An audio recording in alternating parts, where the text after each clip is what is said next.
Jaya Radha Madhava Kunja Bihari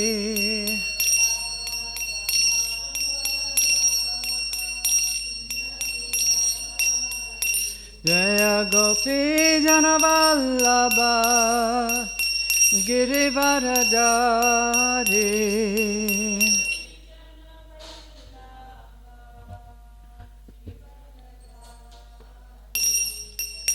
Yasodanandana Braja Janaranjana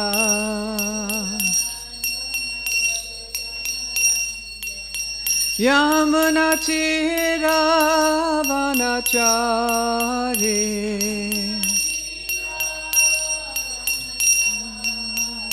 Jaya Radha Madhava Kunja Bihari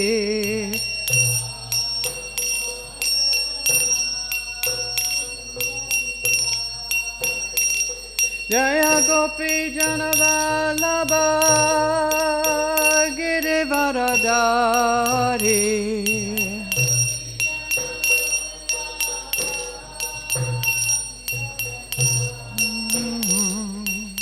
Yasodanandana Braja Janaranjana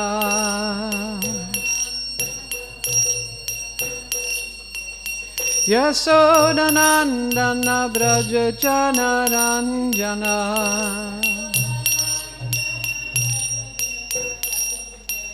Yamunatira Vanachari.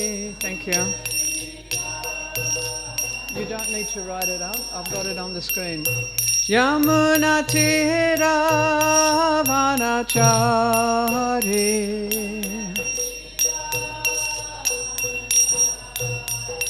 Jaya Radha Madhava Kunja Bihari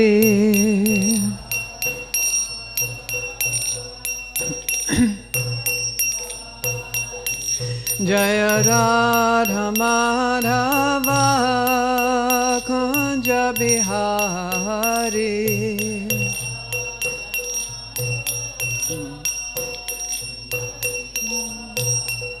Hare Krishna, Krishna Krishna, Hare Hare, Hare Rama, Rama Rama, Hare Hare.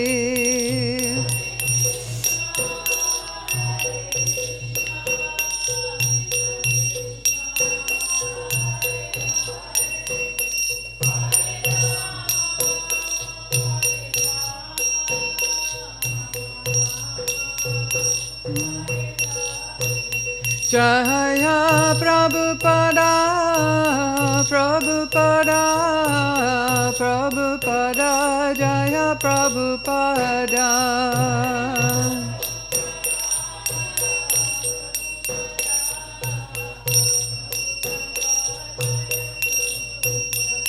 Prabhupada, Prabhupada, Prabhupada, Jaya Srila Prabhupada.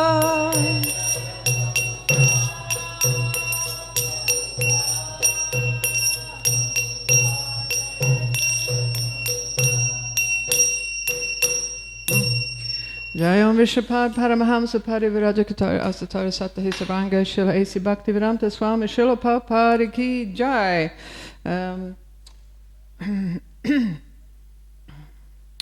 Nantakoti Vaishnavrinda Ki Jai. Namachara Shila Haridas Thakur Ki Jai. Grantra Srimad Bhagavatam Ki Jai. Shishirada Govardhana Ki Jai. Shishikrisha Balaram Lord Giraj Lord Nrsingadev Ki Jai. Shishikornitai Ki Jai. Nitya Gaura Premanandi Hari Hari Ribol. All glories to the assembled devotees. All glories to the assembled devotees. All glories to the assembled devotees. Om Namo Bhagavate Vasudevaya. Om Namo Bhagavate Vasudevaya. Om Namo Bhagavate Vasudevaya. So Hare Krishna everyone, and welcome to this morning's Srimad Bhagavatam class. It's very nice to see you all here. So we are speaking from the third canto of Srimad Bhagavatam, and we are up to chapter 11 entitled Calculation of Time from the Atom. So today we're going to be looking at text number 35. All right, here we have it. You can all see it? All right. Okay, so here we go, chanting. Parvasya do paradasya. Please repeat.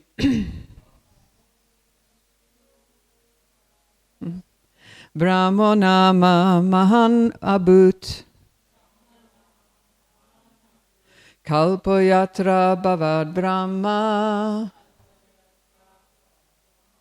Shabda brahmetiyam vidu. Purvasya do parardasya. Brahmanama mahan abut. Kalpayatra bhavad brahma. Shabda brahmetiyam vidu. One more time. Purvasya do paradasya. Brahmanama mahan abut. Kalpayatra bhavad brahma. Shabda brahmetiyam vidu. Oh, would somebody like to lead the chanting, please?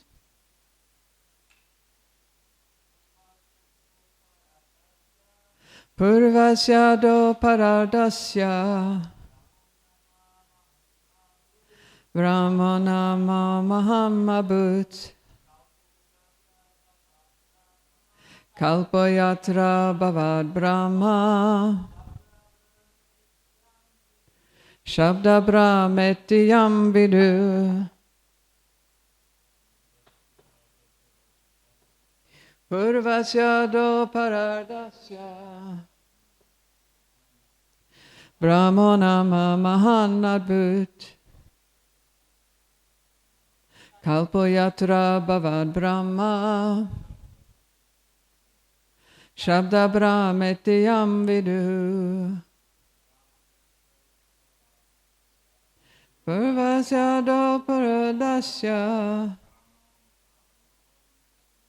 Brahmanama mahan abhut. Kalpayatra bhavad brahma.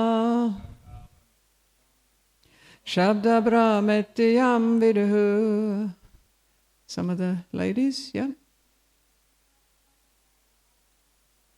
Purvasya do paradasya. Brahmanama mahan abhut. Kalpayatra bhavad brahma. Shabda brahmetiyam vidu. Purvasya do paradasya. Brahmanama mahan abhut. Kalpayatra bhavad brahma. Shabda brahmetiyam vidu. Okay, here we go, word for word.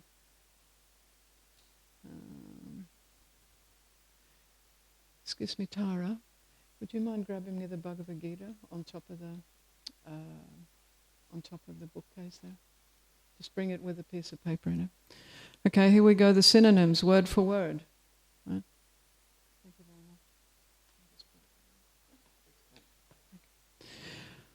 very much. Purvasya of the first half. Ado, in the beginning. Para ardasya of the superior half. Brahma, Brahmakalpa.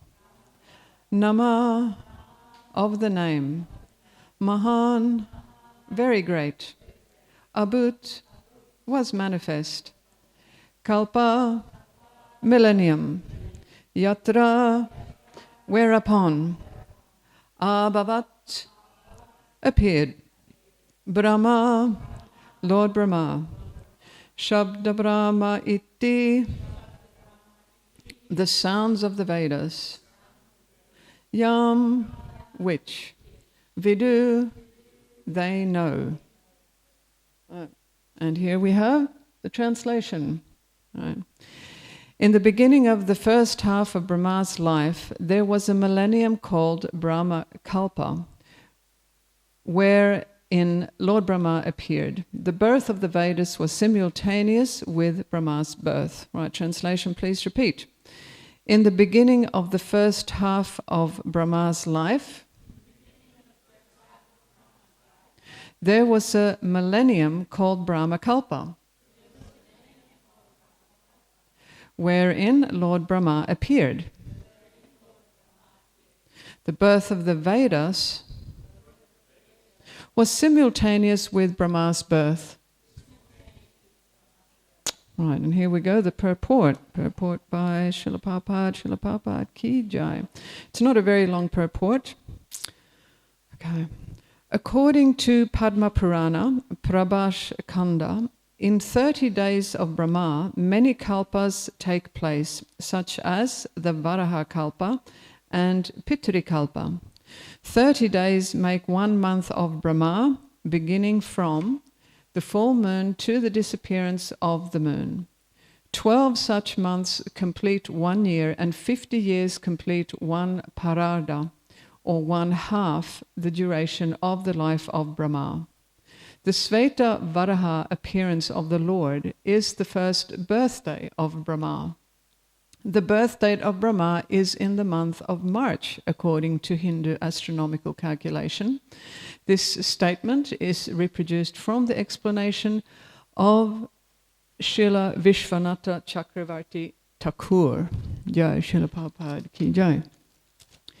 Om Magyatimirandasya Ganandana Shalakara Chakshur Unmilitam Yena Tasmai Shri Gurave Namaha Shri Caitanya Manovistam Stapitam Yena Bhutale Swayam Rupa Kadamahyam Darati Svapadantikam. I was born in the darkness of ignorance, but my spiritual master opened my darkened eyes with the torchlight of knowledge. I offer my respectful obeisances unto him. And when will Srila Rupa Goswami, who has established within this world the mission of Lord Chaitanya, give me shelter under his lotus feet. Yeah, so, excuse me. So, at this point in the Srimad Bhagavatam, we're hearing a conversation between Vidura Mahatma. All right, if any of you are familiar with the Mahabharata, we know Vidura, he is known as a Mahatma, a great self-realized soul, and Maitreya Muni, right, a very elevated sage who was on earth at that time. So here we have some very wonderful paintings, right, produced by our ISKCON devotees that are depicting this conversation between Vidura and Maitreya. Right. So after talking, before I get to today's verse, I'm just going to give a little bit of background here for a particular reason. After talking with Uddhava, right, Uddhava is a pure devotee of Krishna, pure devotee of the Lord. So after speaking with Uddhava on the banks of the river Yamuna, right, Vidura went to Haridwar to meet Maitreya. Right? And Haridwar, of course, is a very, very sacred place. It is said to be one of the sources of the Ganges, a river in India, with the others being, for example, Golmukh in Gangotri, and also Devprayag, where we have the Alaknanda and Bhagirati rivers coming together. So anyway, Vidura has met Maitreya Muni in Haridwar, and Vidura is putting all these really, really good questions to Maitreya Muni, right? So this is what we've been studying in these chapters at this point in the Bhagavatam. So some of these questions are, for example, the nature of the soul and the nature of consciousness, right? The actions of the jiva and the consequences of the various actions of the jiva, and also how the activities of the soul can lead to either happiness or distress for the living being. Right? So I just want to go back in time a little bit. Right? Vidura is actually an incarnation of Lord Yamaraj. Right? Lord Yamaraj is the demigod who is in charge of death. Right? He is responsible for meting out all the just punishments for the sinful souls, right? Those living beings who have acted sinfully in their lifetimes. So Yamaraj, he is very disciplined, he is very knowledgeable in his service to the Supreme Lord. So when he incarnated as Vidura, right, Vidura, who was playing this role in the Mahabharata, Vidura was also very, very sharp intellect, right? Very focused, very ethical. Right? Vidura in the Mahabharata was known for speaking bitter truths. Right? If any of you know the Mahabharata, so the Mahabharata became a scene of such colossal inter-family feuds and tensions and all these very, very dynamic relationships. And Vidura Mahatma, he was respected by everyone for his ethics. Right? He was respected by Bhishma Dev, by Dronacharya, by Kripacharya, even by Krishna himself. Krishna very much honored Vidura's friendship and his personality. So, but Vidura speaking these bitter truths, about the behavior of, for example, Dhritarashtra Maharaj, led to Dhritarashtra offending Vidura to the point where Vidura eventually left Hastinapur and he went on pilgrimage. And this is where we're up to now in this Bhagavatam. So Vidura is going on pilgrimage, right? So we've just heard, right? First he was speaking with Uddhava, and now he's speaking with Maitreya Muni. Now Maitreya Muni, he is actually a disciple of Parashara Muni, right? If any of you know Parashara Muni is the father of Srila Vyasadeva, right? Who has compiled the Vedas and who has written the Srimad Bhagavatam. So Srila Vyasadeva and Maitreya Muni, they were actually friends and they were mutual well-wishers. So anyway, the reason why I'm giving this little bit of background is that, this conversation that is going on in the Srimad Bhagavatam, as with other conversations throughout the other cantos of Srimad Bhagavatam, they are very, the questioning and the answering is done by very, very intelligent and self-realized personalities. It's not just like, oh yeah, these people had a conversation and it was thousands of years ago and it's not relevant to me. No, it's not like that. Right? What the concerns that people had back then, with the oncoming Kali Yuga, are the same concerns that we have today. So, if we are really smart, we'll study these conversations very, very carefully. Now, let's have a look here. Right, the Vedas.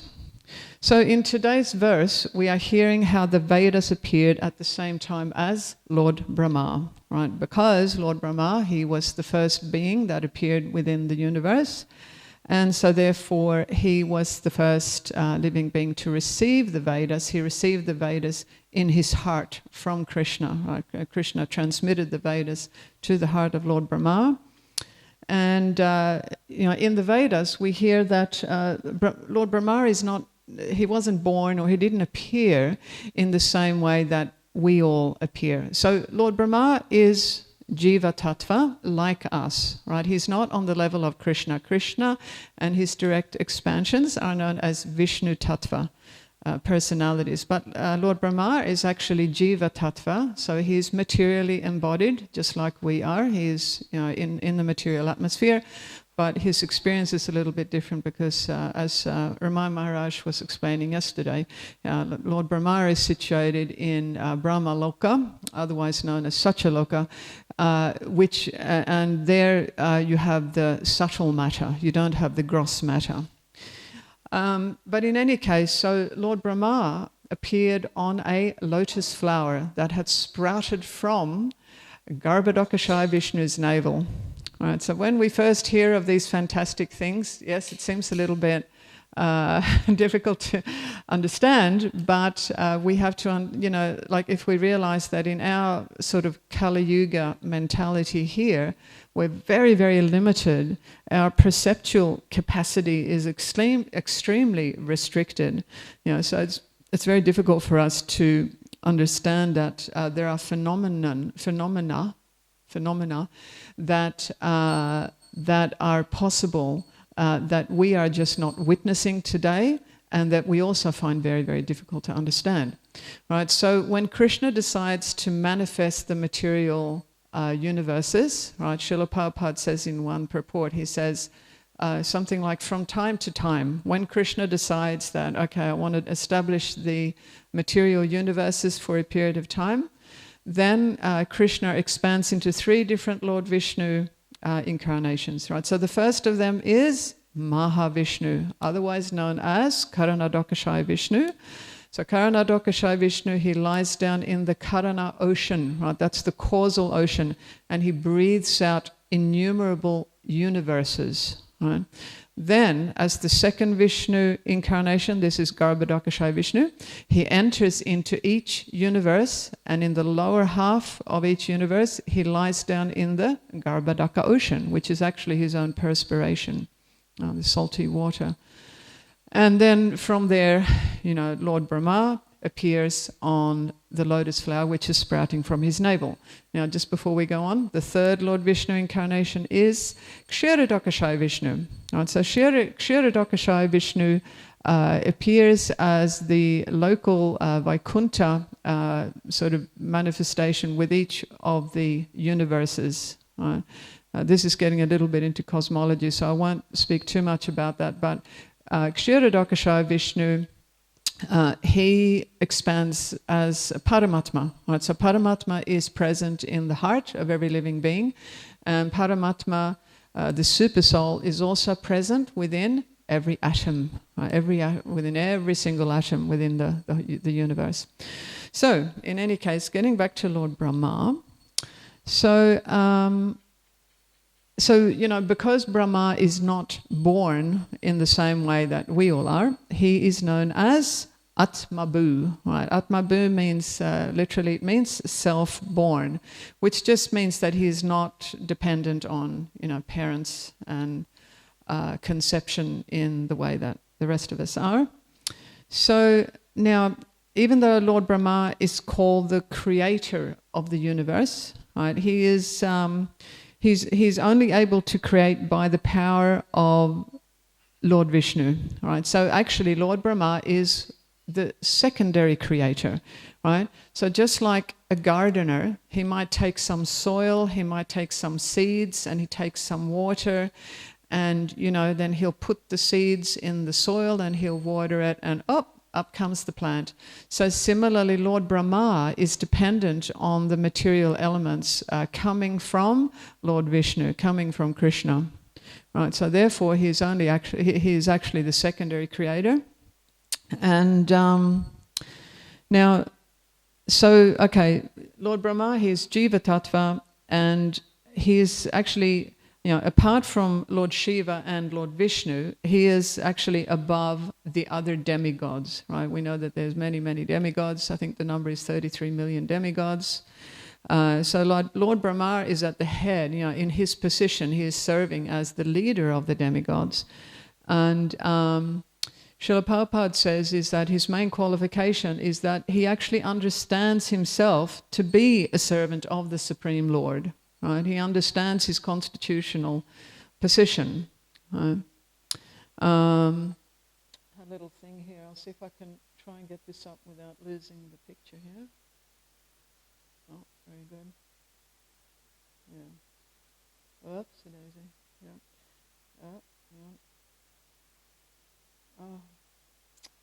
Okay, the computer didn't like that very much. Let me just hang on a minute. I've done it now. Right. See if we can get this up. Oh. Okay, in any case, so I just better get this back so that we're okay, all good. All right, yeah. in any case, so, Lord Brahma is, he can be described as sort of like the overseer in the material universes, under whom we are situated. But Lord Brahma is, he starts his day, like when he is starting his creative activities, he's actually praying and meditating, praying that he will not become influenced by the material energy when he is doing his creative business. So this is the prayer of Lord Brahma. So he is cognizant, he is aware of his constitutional position in relation to Krishna. Now, some of you may be thinking, but what about that pastime when Lord Brahma stole the calves and the cowherd boys? This is a famous pastime in Krishna Lila. So we have to understand that that particular pastime was organized by Krishna and Krishna's Yogamaya. He put Lord Brahma under illusion for the purpose of performing his pastimes and establishing that he actually is the Supreme Lord. So Krishna did that intentionally. Now, so Lord Brahma is known as the master of the Vedas, right? Because he is the first receiver of the Vedas from Krishna. He's also described as the most intelligent being, right, within the universe. And another description is that he is the engineer or the manager of the universe. Now, quickly, I wanted to have a look at this. Right?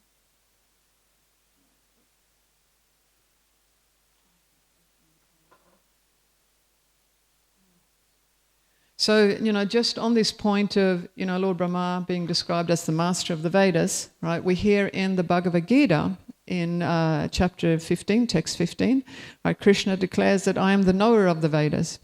Anyway, since it's so auspicious to chant together, I thought we could just chant this together and then read the English together. Can we do that? Okay, here we go. Hang on, let's see the meter. Okay, it goes like this. Sarvasya cha ham hiridisa nivishto. Right, should we chant all of them together? All right, here we go. Sarvasya cha ham hiridisa nivishto. Mata smriti jnanam apohanam cha. Vedaischa sarve rahameva vedyo.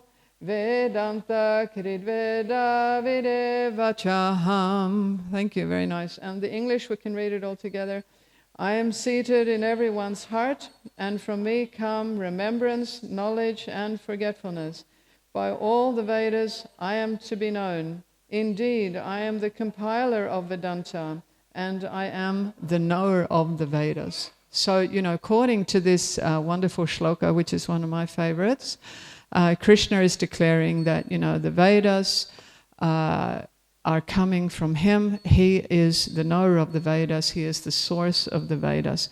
It's very interesting in many languages around the world, not in the English language, but where I come from, in the northern part of the world, the word Veda means knowledge. Right. So in Swedish, the word att veta, veta means to know something. Vetenskap, Veda, vetenskap means knowledge. And it's similar in a number of other languages. Also, we have English words such as wisdom and vision. Right. These words, there's another one, wisdom, vision, and another English word the source of those words is this Sanskrit word Veda. It means to know, to be able to see, to have wisdom. So this word Veda appears in many languages.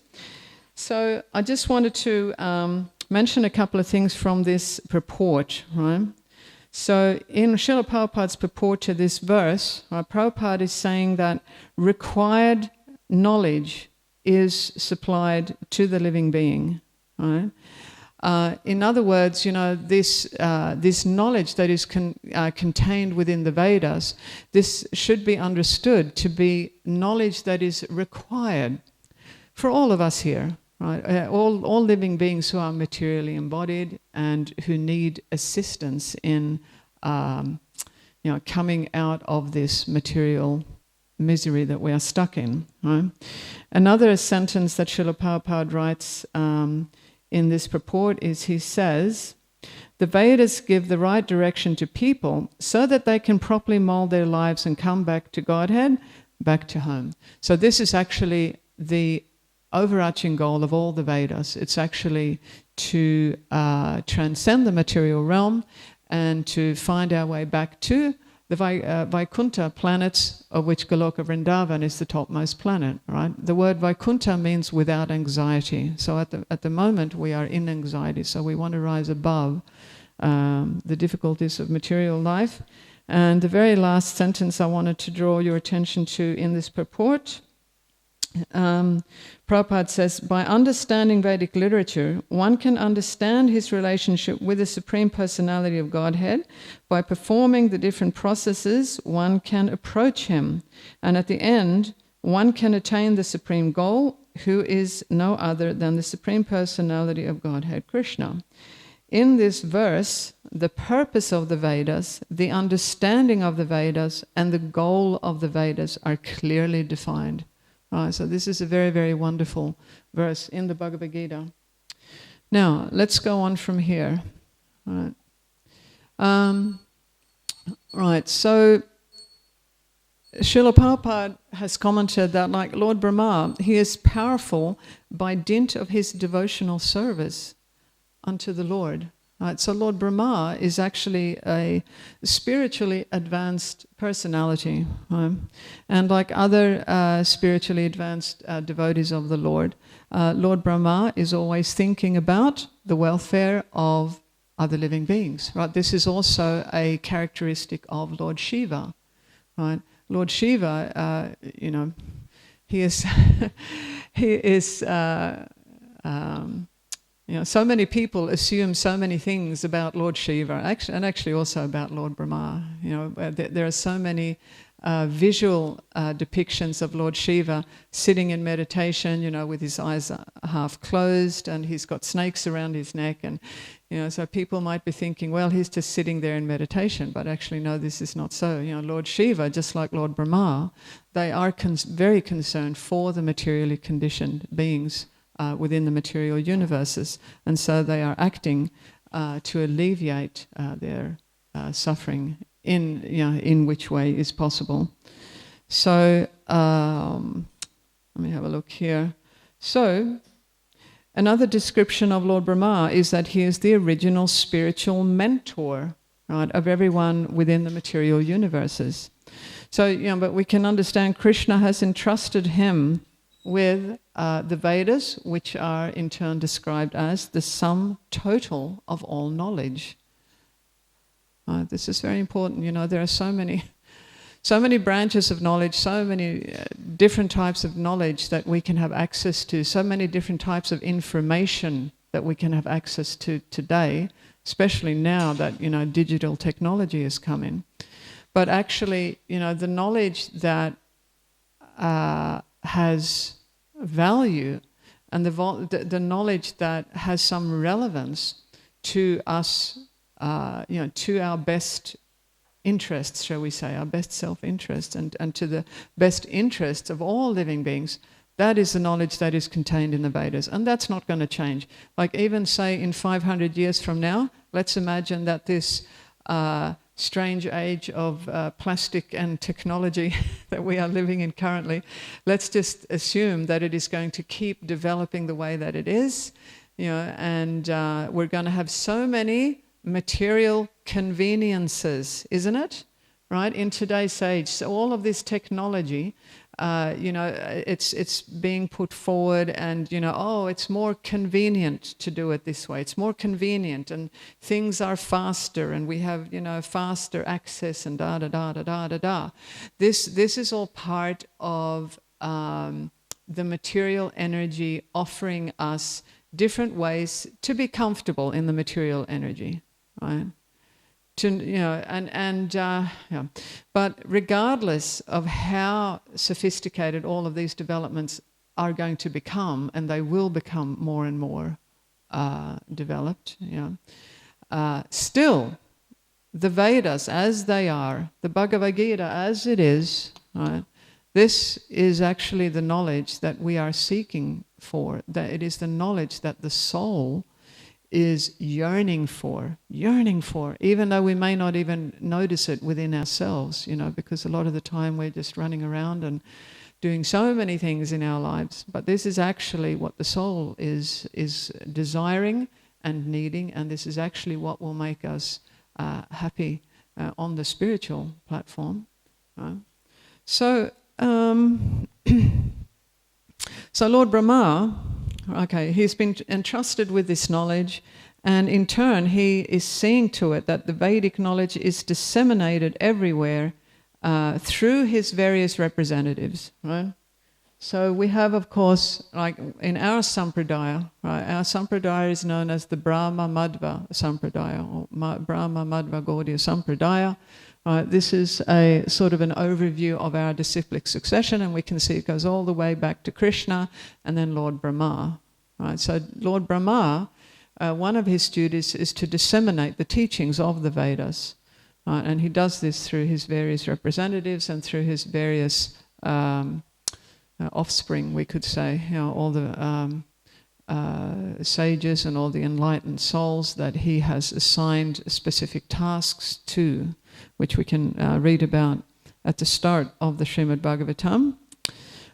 Now, another very interesting topic is the devotional aspect, or the devotional characteristic of Lord Brahma. Right? Lord Brahma wrote a poem called Brahma Samhita. Right? Now, every morning when we come here in the temple room, right, and we greet the deities, Govindam Adipurusham Tamaham Bhajami.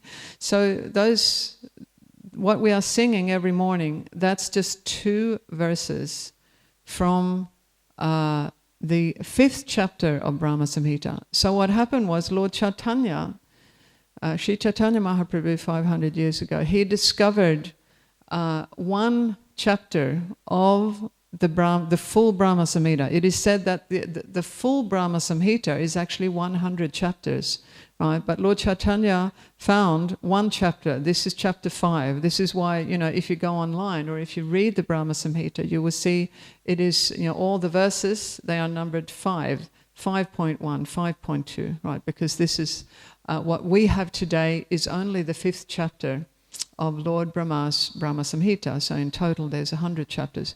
And these verses are very, very devotional. They're very sweet in nature. I was kind of thinking that every morning, after singing this Govinda Madhipurisham Tamaham, it would be really nice to read the English to it, but we don't do that. So, so 2 things we can understand, 2 specific things that I have gleaned from what I've been discussing today. 2 things about Lord Brahma. One is he is worshipping Krishna. Right? So Lord Brahma, he understands his position in relation to the Supreme Lord. And the other thing that I think is very significant is that he is always concerned about the welfare of the living beings within the material universes. This is very significant because, Lord Brahma, right, so he is described as the most intelligent person within the material universe. He's also described as the master of the Vedas, and he is the original recipient of the Vedas. And he has come to the conclusion that Krishna is really the only worshipable personality. So this is very, what does this mean for us? Well, we can really think about this. Like, say if we wanted to know anything at all, like, say if we wanted to know what was the best engineering techniques for something, right? Okay, like in the whole world. Okay, so we would perhaps seek out the top university within the whole world, right? And then we would look for the faculty of engineering.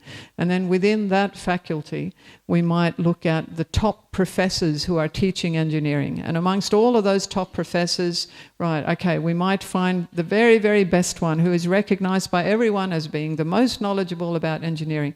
And then, right, if we put our question to him, then we'll know we'll have the best knowledge, right? So, within this material universe, Lord Brahma holds this position. Right? He is the most intelligent of all the materially embodied beings, and he is saying to us, right, here he is, this is Lord Krishna, he is the worshipable personality. Now, Srila Prabhupada has commented that one who reads Lord Brahma's Brahma Samhita, right, if they read it very carefully and scrutinizingly, that person can understand everything about Krishna without any fault. Isn't that wonderful? And, this Samhita has come about from Lord Brahma's realizations about who he is and who Lord Krishna is. So, now, Vedic knowledge, right, as we heard earlier, it's aimed at assisting the materially embodied beings to come out of the material, illusory state of existence and come back to the spiritual world where we actually all belong. So this constitutes the knowledge that Lord Brahma has been entrusted with. Right?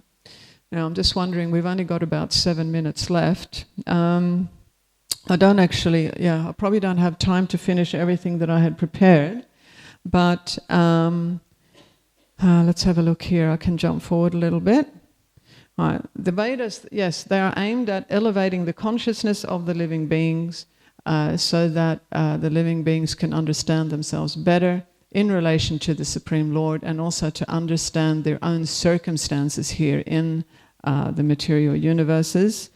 Now, with this point of Lord Brahma always being concerned for the welfare of the living beings, I'm going to jump forward to this because I want to take some questions. Right here we have a wonderful painting, again by one of our ISKCON artists, and it's a little bit fuzzy because it's not, the light is coming into the temple room and it's not making it sharp enough. But we hear throughout the Srimad Bhagavatam, and we also hear in the Mahabharata and the Ramayana, how Lord Brahma, he is always acting on behalf of the welfare of the living beings. So, there are various pastimes when the Devas, the demigods, they have to go to Lord Brahma for his help, because there is some sort of disturbance in the universe. So Lord Brahma also plays that role, right, in Krishna's pastimes, or in the pastimes with Lord Vishnu, is that Lord Brahma is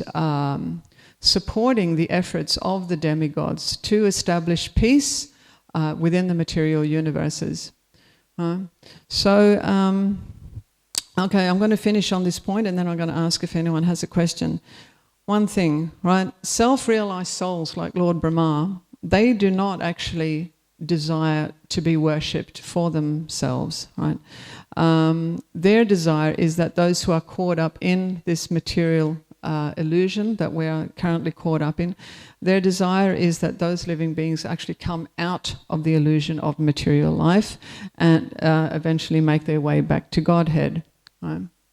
So this is true for Lord Shiva also. Lord Shiva, Prabhupada says Lord Shiva is a pure devotee of Krishna. At one point also, Srila Prabhupada says Lord Brahma is a pure devotee of Krishna.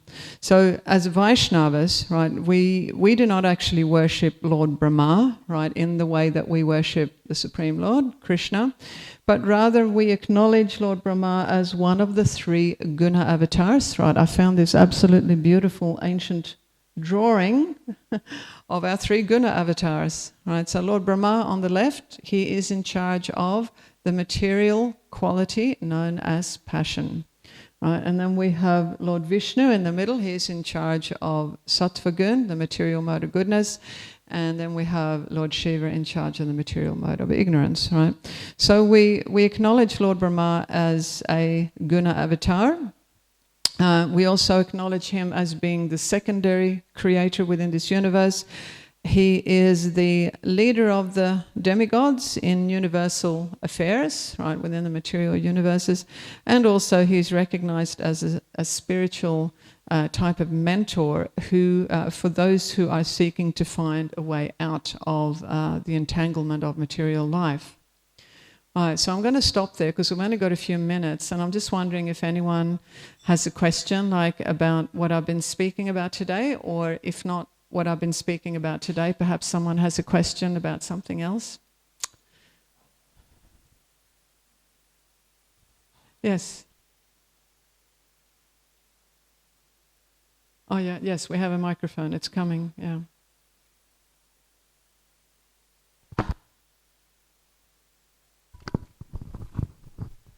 Hello. Hare Krishna. Hare Krishna. Just would like to take the opportunity to express my gratitude for all your devotion to Krishna and Krishna consciousness. Oh, my devotion? Yes. Oh, I don't have very much. No. It's a little, it seems like it because it felt to me like everything that was coming out of your mouth, like I could feel so much truth about it. And it really touched my heart, so I'd like to thank you for that. And you've mentioned about Lord Brahma morning prayer in which he was praying. I was just wondering if that prayer is known in Sanskrit? Yeah, you mean when he is praying for the ability to create and to not become influenced by the material energy? Yes. Yeah. Or you're speaking about the Brahma Samhita? No. The other one? Yes. Yeah. Okay, well, I can find that out for you. Yes, I would love that. Yeah, I feel like it's something very powerful. Yeah. I can follow up on that for you. Okay, thank you so much. I don't know it off the top of my head. Okay, that's fine. Most of my information is coming from lectures by other by senior devotees and also from ISKCON websites. So I can track that one down. Yeah. Thank you very much for your comments. Yeah, thank you. Yeah. Yes, we have one here. Yeah. Hare Krishna. Hare Krishna. Thank you for your class, Mataji. I've heard in the past, maybe you can clarify or confirm or deny, that we should have, it's good to have gratitude for Lord Brahma in our universe particularly, because in other universes, Brahma doesn't have to necessarily be a devotee. Sorry, speak a little slower. In other universes? He doesn't have to necessarily be a devotee, and in some universes he may not be. Have you heard anything in relation to that? Right, so your question is if, or you're making a comment that in other universes it is commented that Lord Brahma is not a devotee. It's possible. Yeah. It's possible, and does he have to be a devotee? Yeah. Right. Okay, well, the information that I have accessed in preparing for this class is that the personality, like Lord Brahma, the person, he is highly qualified to act in his particular role. Yeah. This topic about, him being a devotee or even a pure devotee, like I have actually read some different comments about that particular topic in different purports by Srila Prabhupada. So it's a little bit of a tricky one, but I mean, for us beings here, who are sort of caught up in all of the three modes of material nature, I think for us to try and ascertain, for example, who is a pure devotee and who is not, we need to be careful with that, because we don't really, we are really just starting to learn about devotional life and what a pure devotee, some of the goals, to achieve a pure devotional service to Krishna. So with regards to Lord Brahma being a devotee in other universes or being a pure devotee, I can't really add more, I think, to the actual query that you have. Yeah, I know that there are other Brahmas in other universes who have, for example, many, many more heads. Like our Lord Brahma only has 4 heads. We know that there are other Brahmas in other universes who have many, many more heads, and where the universes are much more complex than this one. But with regards to Lord Brahma's actual qualification, his personal qualification, all I know is that he's carefully chosen by Krishna, and he is highly qualified to act in his role and in his position. Same with the other posts like Lord, the Manus, you know, they have been chosen very carefully by Krishna because they are considered to be very responsible and trustworthy and very capable of functioning in those positions. Yeah. Anyway, thank you for your question. Yeah. Okay. Does anyone? I can hear clapping out there. Right. Maybe if someone has another question, you can ask me out here during breakfast. So anyway, thank you everyone for coming. I hope you have a great day. Hare Krishna. Jai Srimad Bhagavatam ki jai. Srila Prabhupada ki jai. Hare Krishna.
Padma karuna bahudui jana nitai Govardhana Parama karuna bahudui jana nitai Govardhana Sabhi avatar Sari Shiramani Sabhi avatar Sari Shiramani